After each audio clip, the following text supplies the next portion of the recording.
amazing artist. I'm Miss Coke. Sometimes you call me Miss Blaylock. And I am reading from How to Eat Fried Worms. And I'm going to read Chapter 10, The Fourth Worm. All right. Billy ate steadily, grimacing, rubbing his nose, spreading on more horseradish sauce. Tom bent over him, hissing in his ear, "Fish, fish, fish, fish, fish." Billy paused, watching Alan and Joe whispering by the door. He swished the last bite round and round in the ketchup and mustard. All of a sudden, he said, "That's not fair. They can't act like that anymore. Every time I swallow, they lean in forward as if they expected me to keel over or something. And then, when I don't, they look surprised and shrug their shoulders and nudge each other." "Come on," said Joe. "Cut it out. We can watch you, for crap's sake. We are just standing over here by the window watching you." "No, you're not," said Billy. "You're whispering and acting as if you expected something to happen every time I swallow." "It's nothing," said Joe. "Forget it. Look, we'll turn around and look out the window while you swallow." "What do you mean, it's nothing?" said Billy. "What's nothing?" "Oh, come on," said Alan. "It's just something Joe's father told him the other night. It's nothing." "What? What?" "It'll just worry you," said Alan. "It's crazy. It's nothing. Forget it." Billy tore the napkin away from his throat. "Tell me." "It's nothing," said Joe. "You know how my father is. He's always yelling about something." "Tell me or it's all off." "Well, look, it's nothing, but the night before last I was telling Janie about you eating the worms, and my father was on the porch and heard us. So he threw down his paper and says, 'Joseph?' So I says, 'Yes, Pa.' And he says, 'Have you eaten a worm, Joseph?' And he grabbed my shoulders and shook me till my hands danced at the ends of my arms like a puppet's. 'It's for your own good,' he says. So I stuttered out, 'It's not going to do me any good if I shake to pieces, is it?' Janie was wailing. My mother was chewing her apron in the doorway. 'Alfred!' she cries. 'What's he done?' 'You'll disintegrate him. Has he hauled down the American flag at school and eaten it again?'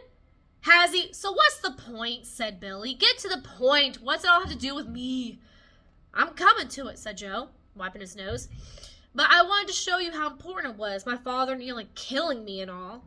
He sneezed, and then Alan began to sneeze, and then finally had to hobble off into one of the horse stalls, hugging his stomach to recover. 'Anyway,' said Joe, wiping his nose again and hitching up his Levi's. 'So my father told my mother he thought I'd eaten a worm.' 'A what?' says my mother, dropping her apron and clutching the sides of her head. 'A worm,' says my father, nodding solemnly. So my mother fainted, collapsed all helter-skelter right there in the doorway, and laid still, her tongue lolling out of her mouth. Her red hair spread out beautifully over the door-sill. So will you cut it out?' Billy yelled. 'Who cares about your mother? What does it have to do with me?' 'I think he's lying,' said Tom. 'Whoever heard of someone's mother fainting and her tongue hanging out?' 'All right,' said Joe, stamping around. 'All right. Now I won't tell. You can die, Billy Forrester, and you'll have to carry him home, Tom Grout, all by yourself. Nobody says to me, "Who cares about your mother?" All right, I'm going. Alan,' he yelled, 'they're insulting my mother. I'm going.' 'Don't,' said Alan, running out of the horse stall and grabbing Joe by the shirt tail. 'Don't. You got to tell him. Even your mother said so. Mine, too. No matter what he said. Ain't it a matter of life and death?' 'I won't,' said Joe, starting toward the door.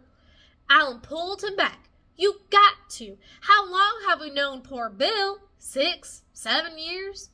'For old time's sake, Joe, because we're all once in kindergarten together.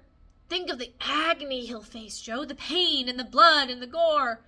Billy was on his knees by the orange crate, wringing his hands, not daring to interfere. But when Joe glanced sullenly back at him, he whispered, 'Please, Joe, for old time's sake.' 'Well, will you apologize for insulting my mother?' 'I do,' said Billy. 'I do. I apologize.'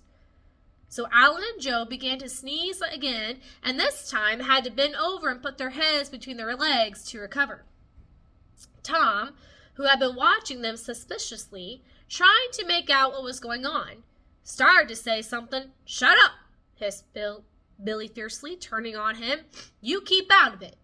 So Joe went on with the story, how his mother had been carried upstairs to her room, how the doctor had come, shaking his head, how his aunt had sobbed, pulling down all the shades in their house, how that morning his mother had finally come downstairs for the first time, leaning on his aunt's arm, pale and sorrowful.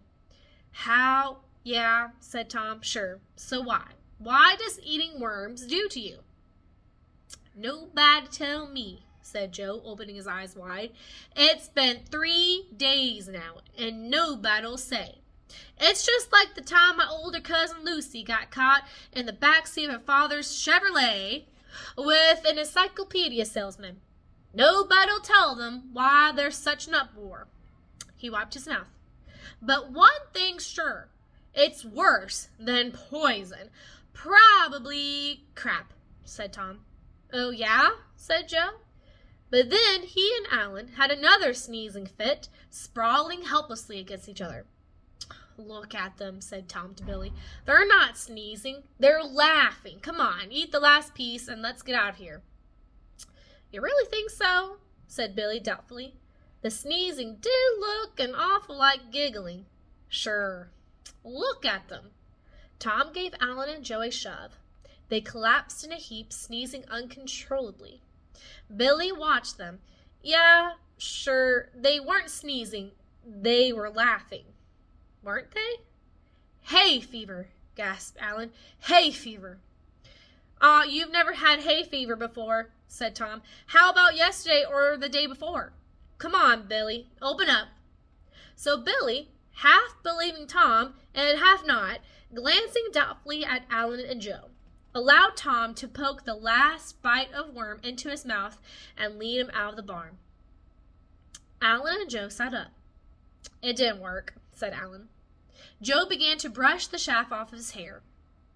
"You wait." He wasn't sure. Tom was, but he isn't eating the worms. You wait. Billy's worried. He was before, and that's why he said he felt like he was going to throw up. But now he's really worried. Suppose I wasn't lying? Did you see his face when I said my father shook me? I thought his eyes would bug right off his head." Alan laughed. "Oh, geez, yeah. And when you said about your mother fainting?" Joe stopped brushing the chaff off his hair. "Except why'd you laugh so much, for Christ's sake? If you kept a straight face, even Tom wouldn't have guessed." You laughed first." "What do you mean?" "Me? I laughed first?" "I did not." "You did so. You laughed when he yelled at you the first time. You wiped your nose." They went off through the meadow.